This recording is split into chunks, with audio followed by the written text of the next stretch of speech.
Hey, everybody.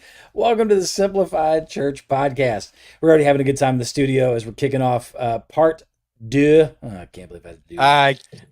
Uh, yeah, it was a terrible idea. Sorry. Well, and my heart wasn't even in it that time. I feel bad. Well, there's I'm not, that. But I'm not, even I'm not even doing a good job. Part 2 of leading your church through change. Anyway, yeah, so we had part 1 last week. We talked a lot about what are these practical steps, these tools that you can use to navigate change that's coming in your church, because there is an impending reality, pastor, leader, that change is a coming. No matter how you shape it, it's always there, kind of waiting for us. And some of that change is really good, some of it's really bad, some of it's super necessary, and we're just avoiding it. But change is always kind of there on the cusp, looking for our churches and so just being ready for that, leading well through it. None of this is like particularly rocket science, but some of this I think is very, very helpful in helping to navigate your teams, leading your teams, your leaders, and your church body through this idea of change. And so we're going to be getting into part 2 of that today. So thankful that you're listening and that you're a part of the Simplify family.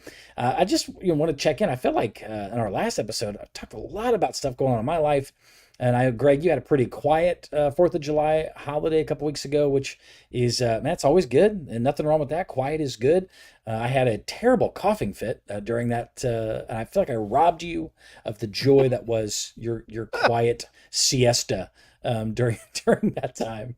you know, I wasn't gonna bring it up, but since you did, yeah, I Yeah, mean, you're still very angry about it. I Just, am. I'm a little traumatized, to be quite honest.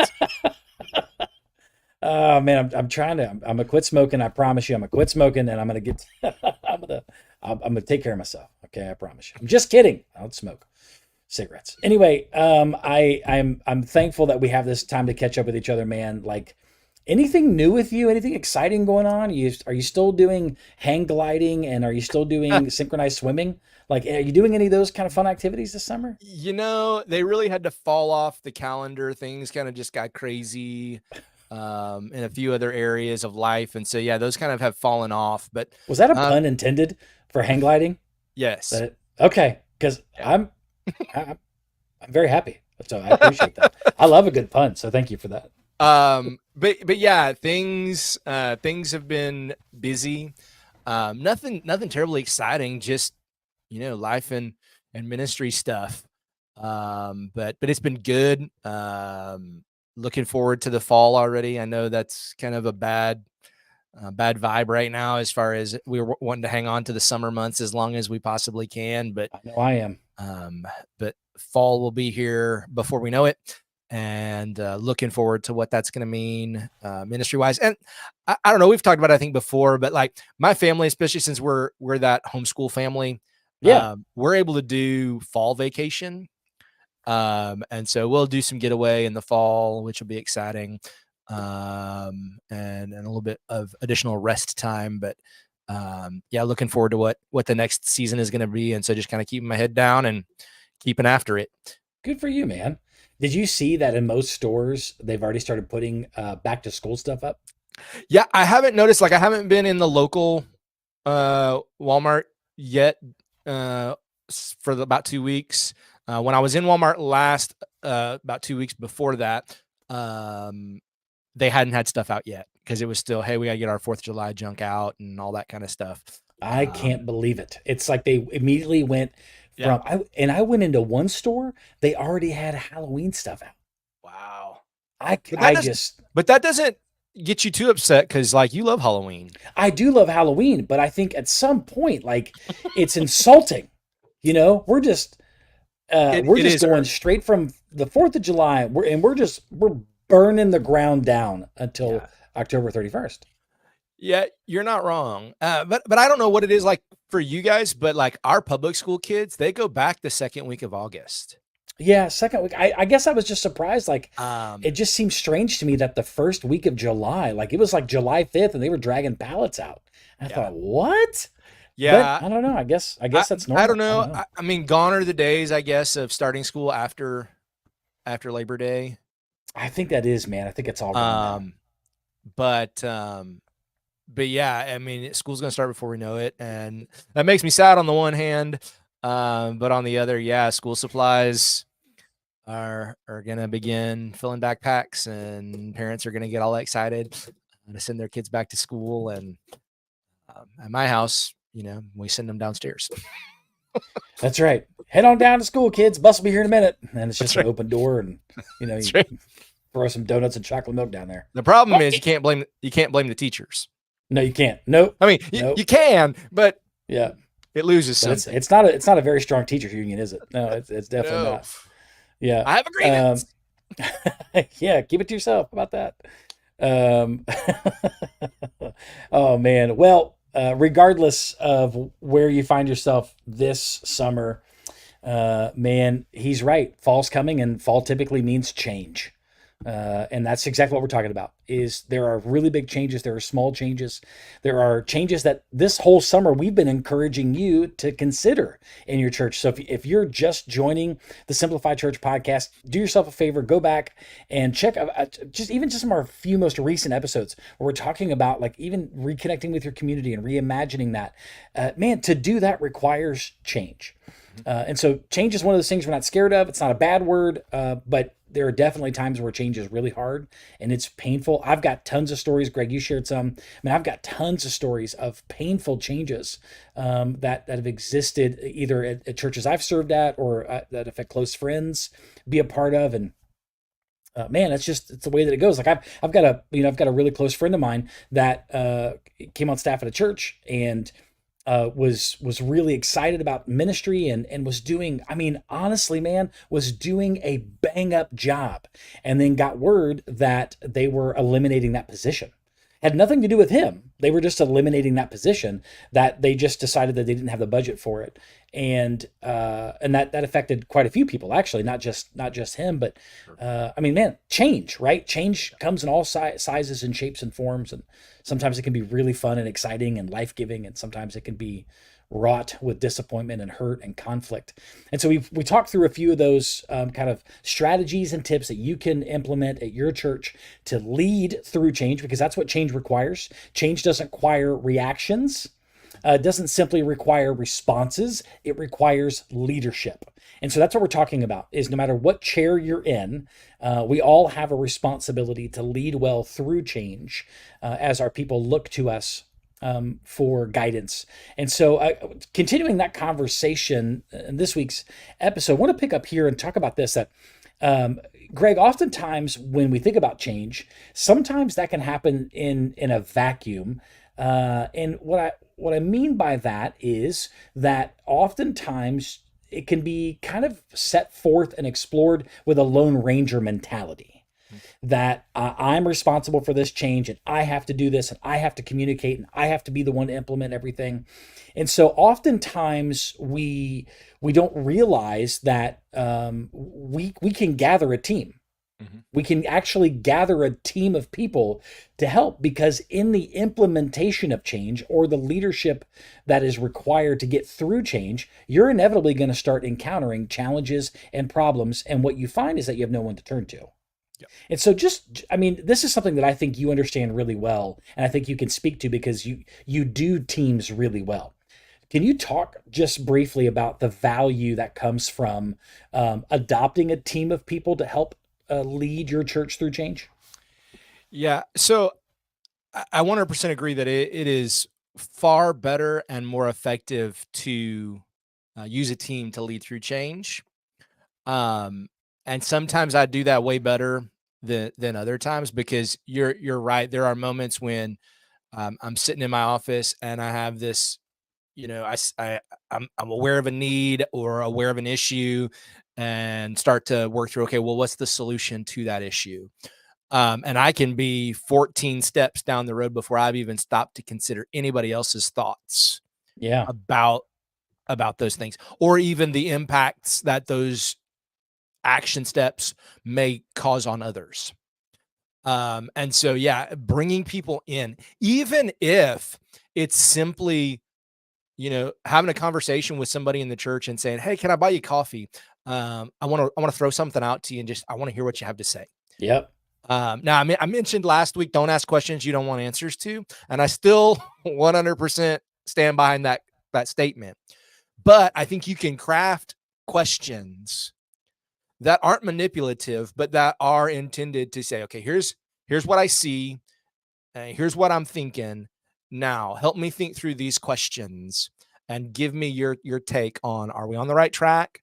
Do you see this as something that's good and useful for us? Do we need to slow this thing down? Do I need to stop and not do anything because it was the stupidest thing you've ever heard? Like, bringing people into that is important, because it will allow for you to get a pulse of what does the congregation see and feel and think.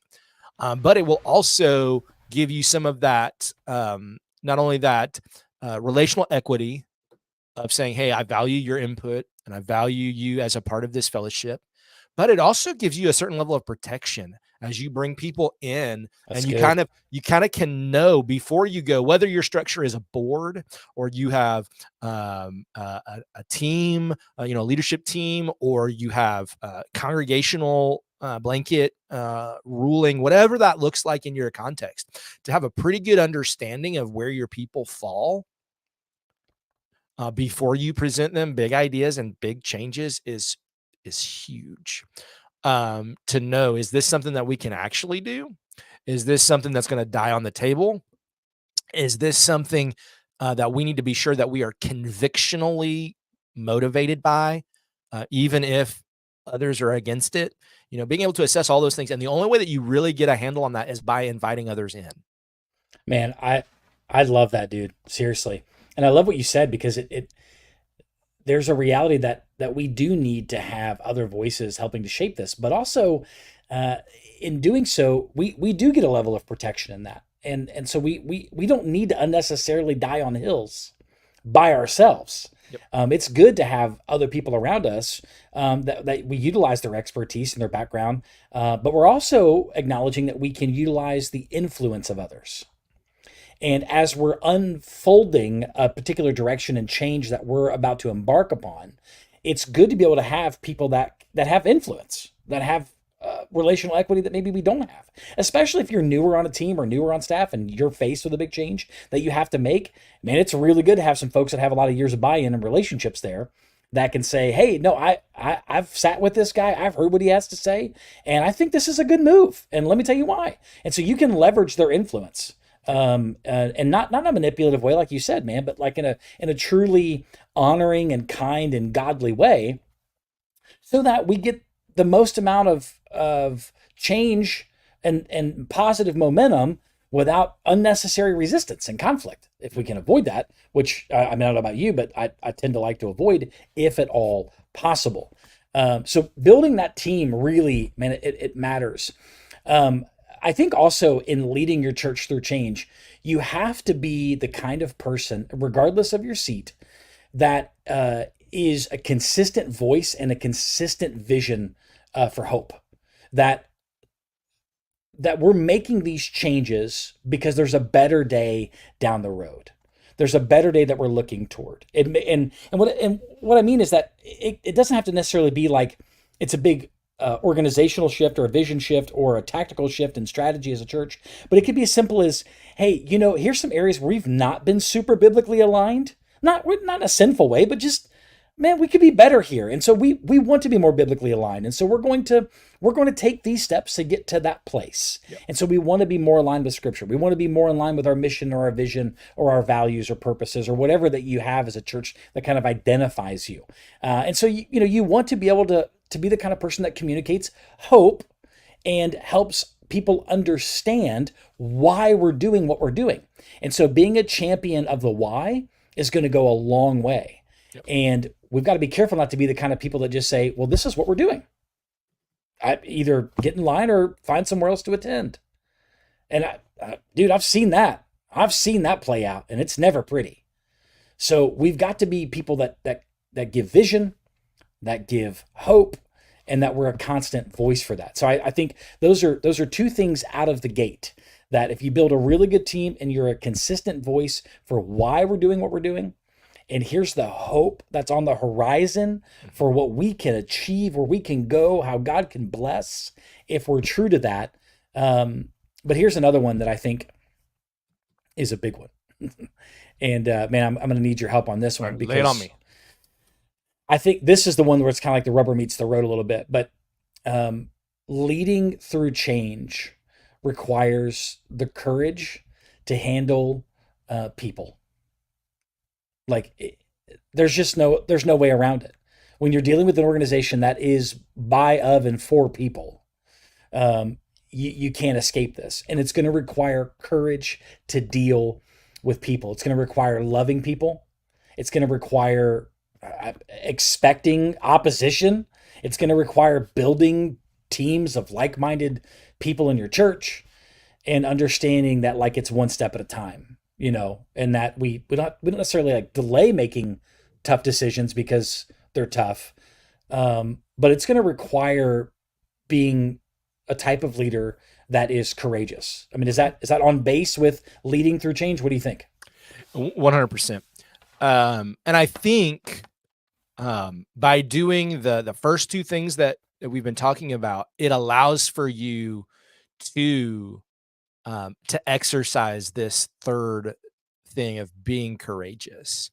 Because if you have developed a culture where you're bringing people in, whether it's an actual get a team together or just going around and talking to people and getting your brain around what the body is seeing, hearing, feeling, all those things. But if you'll do that and you will be championing for the why and pushing for hope, then I think it allows for you in those moments when you need to. And I know it's going to be, I don't mean it politically at all, but it is the season that we live in, right? It'll allow for you to play that trump card when you need Oh, sure. to say, I know what you think we should do, but I'm telling you, here's what we must do. Yeah. But you have positioned yourself in such a way where you can do that.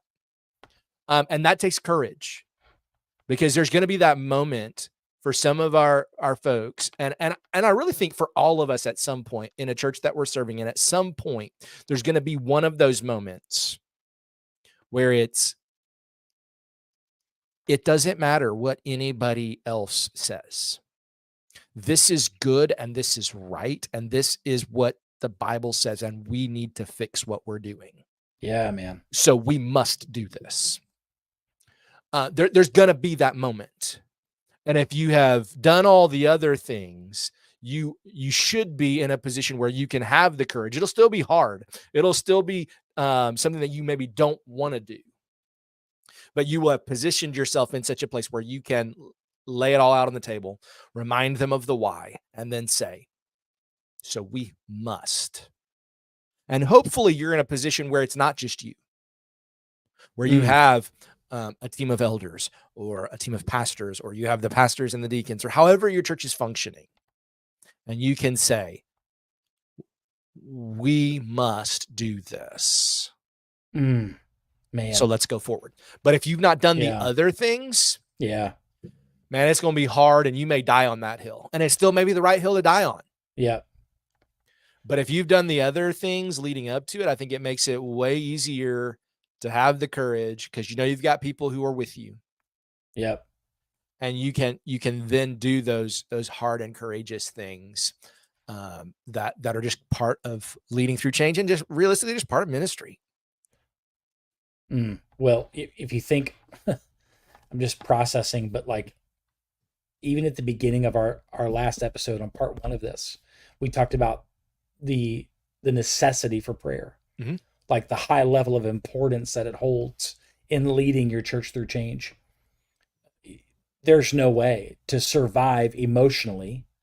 There's no way to survive relationally this type of like change without prayer.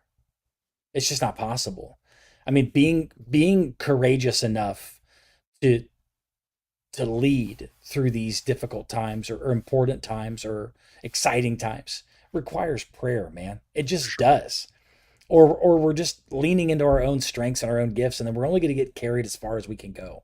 Everybody has that like ceiling, and if that's where you want your church to live, is at your ceiling, then I guess that's fine. I mean, just be prepared for turnover and disappointment. But prayer brings it from us to him, and then gives us the tools and the favor and the right words to say. And so, man, I was just sitting there listening as you were kind of walking through that, and I just kept thinking, like, man, I just courageous leaders are praying leaders, you Yeah, know? we have to be. Yeah. And if we're not, we will see the results of that. I don't remember. I think it's been attributed to several um, church leaders over the years, but it seems like um, it's most commonly attributed to Jonathan Edwards about, um, you know, I wish that I had more hours of the day to spend in praying. When the dude got up and he prayed for like 5 hours before he did anything Yeah. in the rest of his day. That was me, actually. That I was said that. you. That was My me. my Yeah. bad. So It's so a when I common said mistake. when I said Jonathan Edwards, what you should have heard was Mike Whittemore. Yes. Thank you. I don't usually get the credit for that. This guy's out here just, from getting attributes, from you know? 1785. Yeah. There's no way he'd have thought of that back then. There's no way. So, But I think you're 100% right that we must be leaders who pray. And if we don't, I don't know that we'll see the lasting change that we're hoping for. It nope. will all be personality driven change, or cultural response driven change. Right now it seems like the church is doing far more responding to the culture Yep. than actually pushing against some of the cultural shifts, but still saying, "Hey, um, we know that the true solution is Jesus, not a program, not a vocal platform that just says all that's wrong, but more is pushing people toward Jesus." And so I think we have to be a people who pray so that we can be those who are making changes, not only for the good of our congregations, but for the good of our community, for those opportunities to push back lostness, because it's Yeah. it's only growing greater, Yeah, man. and the distinction is only growing greater. Um, I don't have any scientific proof of this, but man, gone are the days of cultural Christianity, Oh, man. Yeah. It's been and dead for a and little while now. and morality simply Yes. based on you Yeah. know Christian influence. Christian influence in the American society. It's gone. Yeah. It's gone. There's no And question. so we have to not just be reactionary, but Right. we've got to be proactive in the way that we lead change, and the way that our churches function, so that we can continue to be light in the darkness, and not um not whatever the opposite of that would be. Yeah. Just be a clangy gong, Right. perpetuating the dysfunction that's around us. I mean, at the end of the day, man, like how we lead through change sets the tone for everyone in our church. It says, this is how we lead through change. This is how you should lead through change. Because we're not the only ones experiencing change. Right. People in our church are going through change all the time. Change of relationship, change of jobs, change of schools, change of personal struggles and ambitions and desires and worries and hurts. And so we should set the tone for how change should be met. And it should be met with prayer and teams and Well, and those things. not only change, but how we respond to difficulty, even if it's Yeah. not necessarily requiring a change. Right. I'll never forget um, one of my previous churches. We were going through a very difficult financial time, and we had some folks that were strongly committed to us reducing our missions giving. And our pastor team, we were adamantly opposed to it. And I was so convictional about it that I just told him in a meeting, and this is not a, hey, pat Greg on the back because he's super smart and super spiritual, but I just told them, I said, I'm convinced that things are going to get financially worse if we make this decision.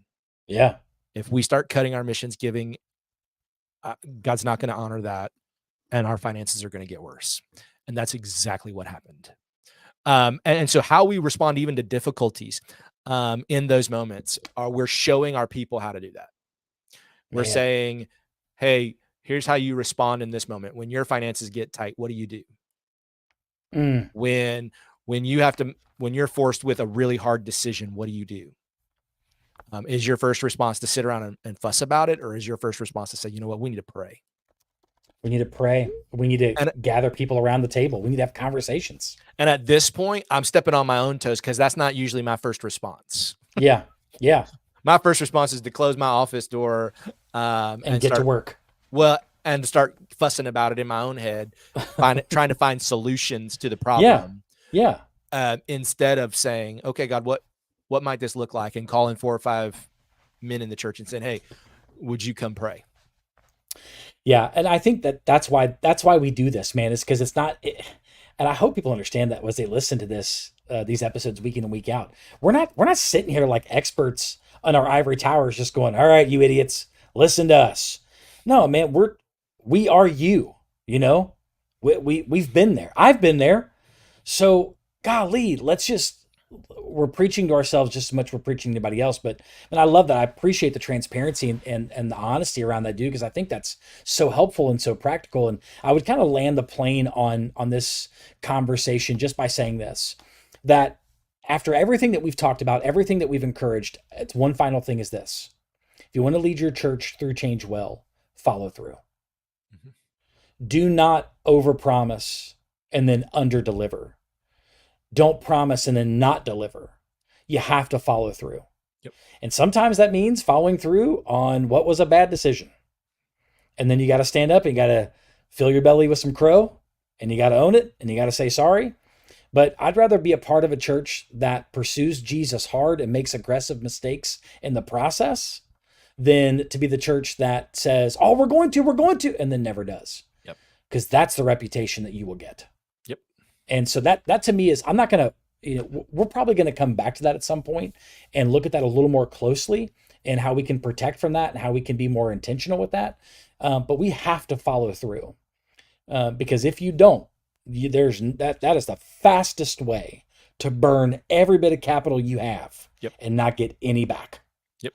So leading your church through change, 2 episodes, a lot of great content here, a lot of really powerful and vulnerable examples of how you can do this.